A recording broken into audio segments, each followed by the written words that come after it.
श्रीकृष्णाय परब्रह्मणे नमः। श्रीमद्भगवद्गीता ध्यानश्लोकाः। नमोऽस्तु ते व्यासविशालबुद्धे पुल्लारविन्दायतपत्रनेत्र येन त्वया भारततैलपूर्णः प्रज्वालितो ज्ञानमयप्रदीपः प्रपन्नपारिजाताय स्तोत्रवेत्रैकपाणये ज्ञानमुद्राय कृष्णाय गीतामृतदुहे नमः। सर्वोपनिषदो गावो दोक्ता गोपालनन्दनः पार्थो वत्सत्सुधीर्भोक्ता दुक्तं गीतामृतं महत्। वसुदेवसुतं देवं कंसचाणूरमर्दनं देवकी परमानन्दं कृष्णं वन्दे जगद्गुरुम्। அடுத்தது 10வது ஸ்லோகம். காமமாஸ்ரித்ய दुष्पूरं दम्भमानमदान्विताः मोहात् गृहीत्वा सद्ग्राहान् प्रवर्तन्ते शुचिव्रताः।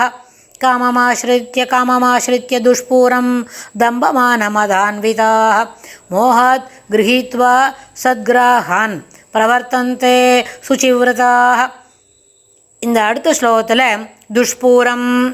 துஷ்பூரம் என்ன சொன்னால் எப்போவுமே ஆசை அடங்கவே அடங்காது, பூர்த்தியே செய்ய முடியாது. பூரம் சொன்னால் பூர்த்தி செய்யறது, துஷ்பூரம் சொன்னால் பூர்த்தியே செய்ய முடியாதது. அது என்னது? காமம். துஷ்பூரம் காமம், அதாவது பூர்த்தி செய்ய முடியாத காமத்தையே ஆசிரித்யா கைப்பிடித்து தம்பமான மதான்விதாக அதை கைப்பிடித்து டம்பம் தற்பெருமை மதம் இவைகளுடன் கூடியவர்களாய் மோகாத் மதிமயக்கத்தினால் என்ன சிக்குண்டவர்களாய் மதிமயக்கத்தில் மூழ்கியவர்களாய் அசத்கிராகான் கெட்ட எண்ணங்களையே அடிப்படையாக கொண்டவர்களாய் கிரகித்வா அவற்றை மேற்கொண்டு சுச்சிவ்ரதா அசுச்சிவ்ரதா அதாவது அசுத்தமான விரதங்கள். எதுக்கு விரதம் இருக்கிறது, எதுக்கு விரதம் இல்லாமல் இருக்கிறது? காரணமெல்லாம் விரதம் இருக்கச்சேவே பாதியில் எல்லாத்தையும் தப்பாக செய்கிறது. அப்புறம் விரதம் இருக்கணும்னா எது முக்கியத்துவமோ குளிச்சுட்டு தான் விரதம் இருக்கணும்னு சொன்னால் குளிக்காமே விரதம் இருக்கிறதா பேசிக்கிறது. அப்புறம் சாப்பிட்டுட்டே இருக்குச்சே பாதியில் போய் எழுந்து போய் பாக்கி எடுத்துன்னு வருது அப்படின்னு சொன்னால் விரத நாள்லலாம் அப்படி பாதியில் எழுந்துக்கப்படாது. முதல்ல விரதம் என்ன சொன்னால் சாப்பிட்றது ஒரு நேரம்தான் சாப்பிட்டுக்கணும். என்ன சாப்பிட்றதா இருந்தாலும் சாதம் என்ன சொன்னாலும் அது அப்புறம் பலகாரம் சொன்னால் டிஃபன் என்ன ஐட்டமோ தோசை இட்லி அது மாதிரி எது சாப்பிட்றதுனாலும் எல்லாம் ஒரு நேரம் தான் சாப்பிட்ணும். விரதம் இருக்கிறதா ஏகாதசி உபவாசம் ஜென்மத்துக்கும் இருக்கணும் அப்படின்னு சொன்னால் அதுக்கு தகுந்த மாதிரி அந்த விரதத்துக்கு ஒரு முக்கியத்துவம் கொடுத்துக்கணும். சாதாரண வேறு ஏதோ விரதம் அந்த விரதம் இருக்கான் காமி அர்த்தம். அப்புறம் சொன்னால் வைஷ்ணவர்களுக்கு மட்டும் 2-3 விஷயங்கள் நம்ம பெரியவாள்லாம் சொல்லி கொடுப்பா. என்னன்னு கேட்டால் இந்த உபவாசனம் அந்த பஜனம் அந்த பூஜை அதெல்லாம் பண்ணுறதா ரொம்ப என்ன பண்ண மாட்டா, அதுக்கு அனுமதி கிடையாது, பர்மிஷன் கிடையவே கிடையாது. ஏன்னு கேட்டால் எதெல்லாம் காமியார்த்தமோ இது வேணும் அது வேணும்னு சுவாமியை கேட்டு பண்ணக்கூடிய எந்த விரதத்தையும் நம்மளதில் அனுசரிக்கிறதே இல்லை. ஏன்னு கேட்டால் இந்த சரீரம் இருக்கே, இந்த தேக யாத்திரை நடக்கணும் இல்லையா, இந்த ஒரு ஜென்மா கிடச்சிருக்குது. இப்போ தான் அம்மா வயத்துலேருந்து அந்த குழந்தை வந்துடுத்து வெளியில். அது இன்றைக்கி தான் 24 மணி நேரம் ஆயிருக்கு. பாக்கி அது ஒரு 80 வயசு இருக்கும், இல்லை 90 வயசு கூட இருக்கும் அந்த குழந்தை பூர்ண ஆயுசு அப்படின்னு வைங்களேன். அந்த ஜீவனத்தோட யாத்திரை இருக்கே, அது அவர் ஆண் குழந்தையாக இருந்தாலும் பெண் குழந்தையாக இருந்தாலும் அதுக்கு என்ன கர்மானுசாரேன எத்தனை வசதிகள் வரணுமோ, கர்மானுசாரேன எத்தனை வசதி குறைவான நேரங்கள் இருக்கணுமோ அது எல்லாமே அந்த குழந்தைக்கு ஆல்ரெடி ப்ரீ ஆர்டைன்டு. அது அன்னன்னைக்கு ஒரு ரிஜிஸ்டர் போஸ்ட் போல் வரும்.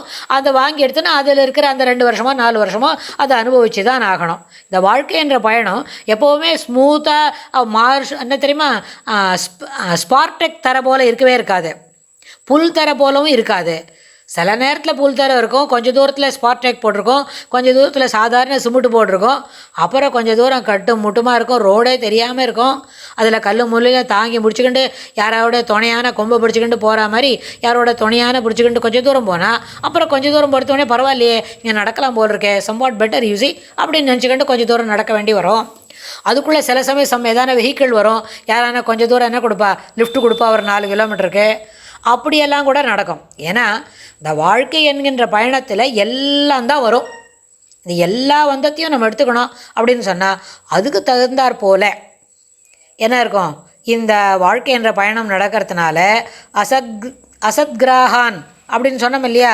அப்புறம் அசுச்சி விரதாக அப்படின்னா இந்த மாதிரி வாழ்க்கைன்ற பயணத்தில் இது எல்லாமே வரும்னு சொன்னால் இதில் எல்லாம் தான் உண்டு.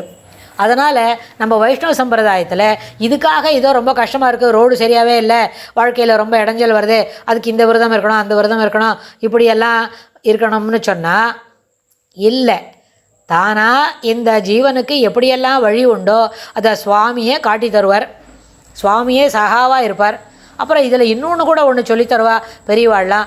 எதை வேணுமானாலும் சுவாமியை கூப்பிட்டு சொல்லு, சுவாமிகிட்ட சொல்லிவிடு, கிருஷ்ணா அப்படின்னு சொல்லு. சுவாமி எங்கே இருக்காரா, வைகுண்டத்தில் இருக்காரா, பார்க்கடலில் இருக்காரா அப்படின்னு சொன்னால் இல்லை, பெருமாள் கூப்பிட்ற தூரத்தில் தான் இருக்கார். கூப்பிட்ற தூரத்துலன்னு சொன்னால் ஒரு ஜீவனுக்கும் அந்தரியாமை சுவாமி தான். அப்போ கண்டிப்பாக என்ன நடக்கும், நம்ம பேசுகிறோமே இது எல்லாமே சுவாமிக்கு காது கேட்கும், சுவாமிக்கு கேட்காம இருக்கவே இருக்காது. அப்படி இருக்கும்பொழுது அப்போ இங்கே இருந்தால் இப்படி இருக்கும். ஒருவேளை மைக்கு போட்டு பேசினா இந்த ஃபுல்லாக கேட்கும். அப்புறம் இல்லை மைக்கு போட்டு பேசினா மைக்கு ஸ்பீக்கர் தெருவாக கட்டி வச்சா 4 தெருவுக்கு தான் கேட்கும். அது மாதிரி சுவாமி எப்போவுமே கூப்பிட்ற தூரத்தில் தான் இருக்கார். நமக்கு என்ன இடைஞ்சலோ இல்லை ரொம்ப சௌரியமே அதெல்லாம் சுவாமிகிட்ட சொன்னாலே அவர் அதுக்கு தகுந்த மாதிரி ஆட்டம் மேலே ஆட்டம் அப்படின்னு சொல்லுவார். அப்படின்னா என்ன, மேலே ஆட்டம்னா நீ பாட்டுக்கு உன் வேலையை பாரு, நான் அடுத்தது என்ன வேணுமோ அதை நான் பார்க்குறேன் அப்படின்னு அர்த்தம். இது ஒன்று முதல்ல இப்படி ஒன்று புரிஞ்சுக்கணும். அப்புறம் இப்போ நம்மளுக்கு ரொம்ப இடைஞ்சல் இருக்குது, இந்த ரோட்டில் நன்னாவே இல்லை, ஒத்தையடி பாதை தான் இருக்குது, இதில் நடக்கவே முடியாது, இது பாதரட்செல்லாம் இருந்தால் கூட பாதத்தை ரட்சிக்காது அப்படின்னு அளவுக்கு இருக்குச்சே, கஷ்டமாக இருக்குச்சே கிருஷ்ணான்னு கூப்பிட்ற மாதிரி சில தூரத்தில் என்ன இருக்குது, கொஞ்சம் தூரம் நடக்கும்போது ஸ்பாட்டெக் தர போட்டிருக்கு, கொஞ்சம் தூரத்தில் ரொம்ப புல்லு தர போட்டுன்னு அப்படியே மெத்துன்னு நடக்கிற மாதிரி இருக்குது. அப்போல்லாமல் கிருஷ்ணா கூப்பிடமா வேண்டாமா, அப்போவும் கிருஷ்ணா கூப்பிடணும் தான். ஏன்னு கேட்டால் கிருஷ்ணா உன்னோட அனுகிரகத்தினால இதுபோல் என்ன இருக்குது, நல்ல வசதியாக கூட இருக்குது, 2 கிலோமீட்டராக ரொம்ப சாதுவாக தான் நடந்துன்னு வரேன், ஒரு இடைஞ்சலும் இல்லைப்பா, ரொம்ப நல்லா இருக்குது, கிளைமேட் கூட ரொம்ப வெயில் என்ன பண்ணல, தலையை பிச்சுன்னு போகிற மாதிரி வெயில் அடிக்கலை, இதமாக காற்று அடிக்கிறது, ரோடு நன்னா நடக்கிறது என்ன இருக்குது, கம்ஃபர்டபுளாக இருக்குது, I am really thankful to you அப்படின்னு சுவாமிக்கு அந்த நன்றி விசுவாசத்தையும் சொல்ல வேணும். அதுக்கும் சுவாமி புன்சிருப்பு தான் தெரிச்சுப்பார். ரொம்ப நன்னாவே இல்லை, இவ்வளோ இடைஞ்சலாக இருக்குது, ஒரு மாட்டு வண்டி கூட நடக்க முடியாது போல் இருக்குது, இந்த ரோட்டில் நம்ம நடக்க வேண்டி வருது, என்னமோ கர்மா தலையில் எழுதியிருக்கு, கர்மா தித்துப்பாடாருது அப்படின்னு நினச்சிட்டு சொன்னாலும் அதுவும் சுவாமிக்கு காது கேட்கும். அதனால் இதெல்லாம் தீரத்துக்கு எப்போவுமே விரதமெல்லாம் இருந்து அந்த கோவிலுக்கு போய் இப்படி இருக்கிறது அதெல்லாம் பண்ண வேண்டிய அவசியம் இல்லை. பெருமாளை சேவிக்கக்கூடாதுன்னு சொல்கிறது அர்த்தம் இல்லை. இங்கே கண்டிப்பாக பெருமாளை சேவிக்கணும், எல்லா காரியங்களும் அவனை முன்னிட்டு அவங்ககிட்ட சொல்லிவிட்டு பர்மிஷன் வாங்கிட்டு தான் செய்யணும். ஆனால் அதை போக்கித்தான்னு கேட்க வேண்டாம். அவனே அவசியமாக இருந்தால் அதே கிருஷ்ணாவே என்ன பண்ணுவார், போக்கி தந்துடுவார். இல்லை அனுபவிச்சாதான் கர்மா குறையும்னு சொன்னால் அனுபவிச்சு தான் ஆகணும், கரடு முருடான பாதையில் போய்த்தான் ஆகணும். நம்ம கர்மாலாம் ஒன்று சேர்ந்து தான் நம்மளுக்கு ஒரு லைஃபே கிடச்சிருக்கு. அப்போ இந்த கிடச்சிருக்கிற லைஃப்பில் வந்த இடத்துல வியாபாரமெல்லாம் பண்ணாமல் இருக்கிற கர்மாவை திதுபாடு பண்ணிவிட்டு மேலே ஆக வேண்டிய காரியத்தை பார்க்கணும். அதனால் எந்த விரதங்களை இருக்கிறதுக்கும் தயார் பண்ணிக்க வேண்டாம். அசுத்தமான விரதங்கள் உடையவர்களாய் பிரவர்த்தந்தே தொழில் புரிகின்றனர். அதனால் இதற்காகவே வேலை செய்யணும்னு நினைக்காம கர்மாவை குறைச்சிக்கிண்டு என்ன கர்மா குறைய என்ன பண்ணணும், மனசில் தெளிவு பிறக்கும் அப்படின்ற எண்ணத்தை வளர்த்துக்கணும் அப்படின்னு பெருமாள் இங்கே சொல்கிறார். துஷ்பூரம் பூர்த்தி செய்ய முடியாத காமம்தான் எல்லாத்திற்கும் அடிப்படை அப்படின்னு சொல்லிட்டு யாரும் இந்த மாதிரி வேலைகளை செய்வதற்கு தவிர்க்கணும் அப்படின்னு சொல்கிறார் பெருமாள் இந்த ஸ்லோகத்தில். இதற்கு தொடர்புடைய செய்திகளை அடுத்த ஸ்லோகத்தில் பெருமாள் இன்னும் என்ன சொல்லிக் கொடுக்குறார் அப்படின்னு நம்ம பார்க்கலாம். ஸ்ரீ கிருஷ்ணாய துப்யம் நமஹ.